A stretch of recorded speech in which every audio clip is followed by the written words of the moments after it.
সারা দেশে করোনা সংক্রমণের সংখ্যা দিন দিন বৃদ্ধি পাচ্ছে। ত্রিপুরায়ও করোনার দ্বিতীয় ধাক্কার তীব্রতা প্রতিদিন বৃদ্ধি পাচ্ছে। এই পরিস্থিতিতে ত্রিপুরা বিধানসভার সিপিআইএম পরিষদীয় দলের পক্ষ থেকে এক সাংবাদিক সম্মেলনের আয়োজন করা হয়। সাংবাদিক সম্মেলনে উপস্থিত ছিলেন বিধায়ক তপন চক্রবর্তী, বাদল চৌধুরী প্রমুখ।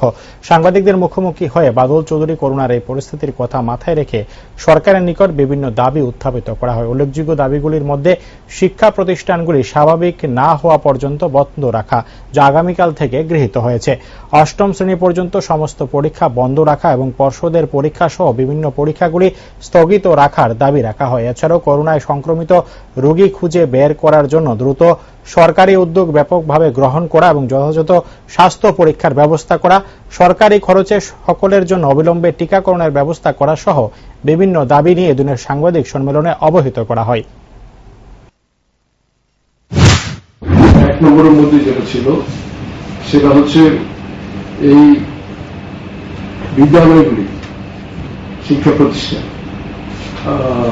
এটা ইমিডিয়েটলি বন্ধ করে দেওয়া। তিনি জানালেন যে আমরা এটা সিদ্ধান্ত নিচ্ছি আজকে আগামী থেকে স্কুল, কলেজ এমনকি বিশ্ববিদ্যালয় পর্যন্ত এইসব ক্লাসটা সেগুলি বন্ধ থাকবে। যেগুলিতে ওই যেটা অনলাইন সিস্টেমে যেখানে সম্ভব সেখানে যেগুলি দরকার হল সেগুলি তারা করবে। তো এবং স্কুল বন্ধ থাকবে। আমরা যেটা বললাম ঠিক আছে, পরীক্ষা সম্পর্কিত বিষয়ে এখন প্রি-বোর্ড পরীক্ষা চলছে এবং গৌরবে, এটা প্রায় শেষ পর্যায়ে। এটা তারা দেখবেন বাকি একটা কি দুটা পরীক্ষা আছে, সেটা তারা কিভাবে সম্পন্ন করবেন, কি করবেন সেগুলি দেখবেন।